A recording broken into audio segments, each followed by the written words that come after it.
Hello, grade 8. Welcome back to Learning is Easy with Teacher Fish. Today's lesson is extra exciting because we will explore how to write your own literary works, whether it's a story or a poem, using the right structure to make your writing clear, creative, and meaningful. So, what is appropriate structure? When composing literary texts, the structure is the framework that organizes your ideas. Para siyang skeleton ng ating katawan. Nagbibigay ng support at hugis sa buong katawan natin.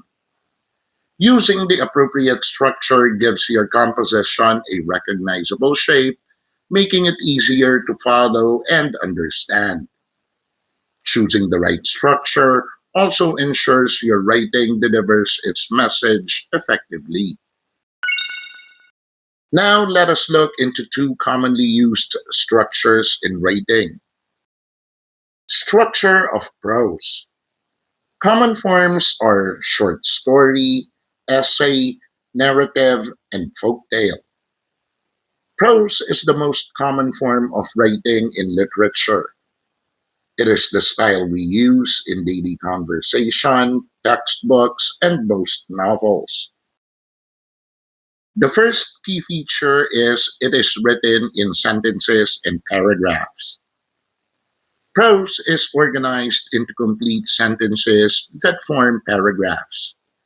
Each paragraph focuses on one idea or part of the story. In the Japanese prose, The Stonecutter, the first paragraph introduces the humble stonecutter at work. The next shows his wish to become something more powerful, and the later paragraphs describe each transformation. Because of this structure, madali nating masusundan ang story kasi para siyang natural speech. The second key feature is that it has a clear beginning, middle, and sequence.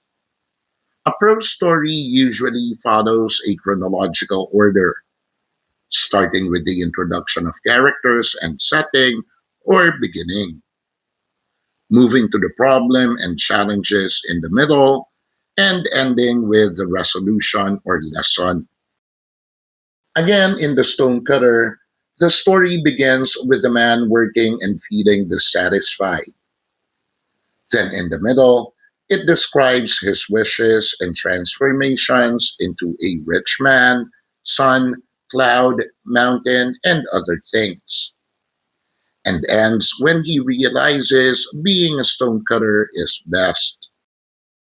This step-by-step structure ay tumutulong sa readers na makita ng malinaw ang cause and effect pattern leading to the moral lesson. The third key feature is that it uses connectors like then, because, and however to show flow.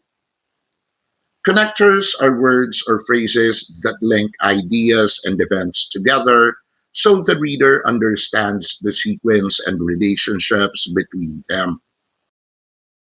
Let us have this example. He wished to be a rich man because he envied their power. Then he wished to be the sun. However, each time, he found there was something greater. Without connectors, mahirap masundan yung story dahil patalon-talon at paputol-putol yung mga events. Number 4, it allows for detailed descriptions and dialogues.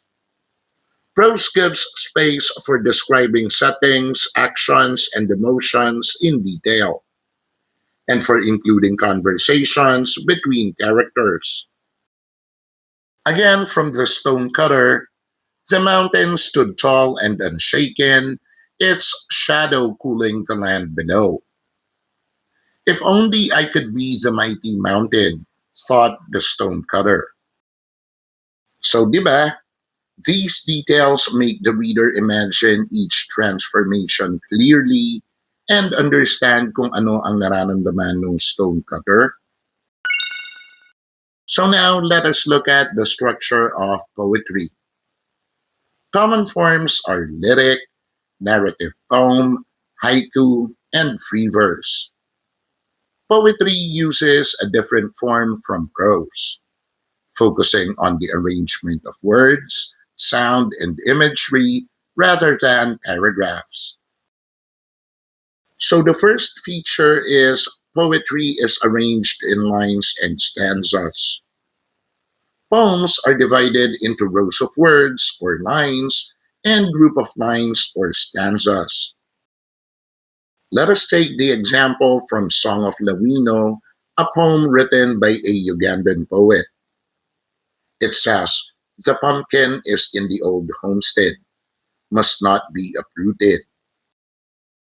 Each stanza in Song of Lawino presents a distinct image or argument.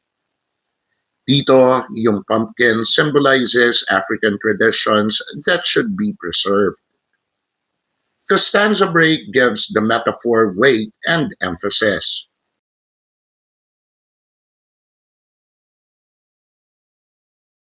Next, poetry often follows a rhythm or pattern of sounds.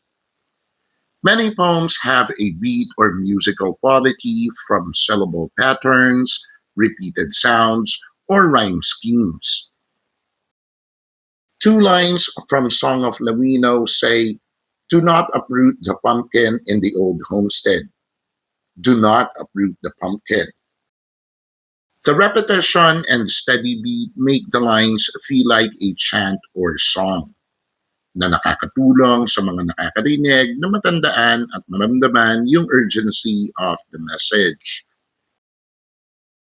Next, poetry uses imagery, metaphors, and condensed language. Poets often appeal to the senses or imagery, or compare one thing to another in few but powerful words. Again, from the lines from Song of Lawino, "The pumpkin is in the old homestead, must not be uprooted." The pumpkin is a metaphor or symbol for cultural heritage. Kahit walang mahabang explanation, enough na yung iilang salita na ito to create a clear emotional image of something rooted and worth protecting. Last, poetry may or may not rhyme. Some poems rhyme. Others, like free verse, focus on flow and imagery without rhyming. An example again from the Song of Lawino.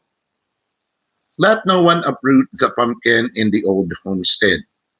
Do not uproot the pumpkin." Song of Lawino doesn't rely on rhyme. Instead, it uses free verse, repetition, and strong imagery to carry its meaning and rhythm.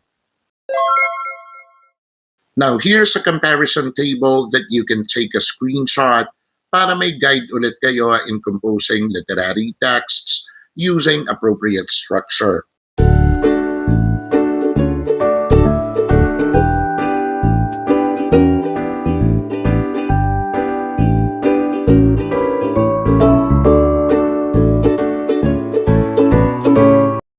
Before we end, here are some fish tips when choosing the appropriate structure. First, ask yourself how much detail your idea needs. Number two, if it needs a full story with events, use prose. Third, if it needs focused emotion or clear imagery, use poetry. And last, follow the basic patterns of your chosen structure.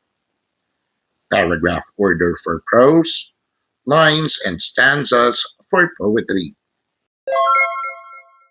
Great job, class! We just finished another lesson that will surely help you level up in school, life, and the future. Do not forget to watch the other lesson videos on this channel para every lesson, ikaw ang bida. See you next time.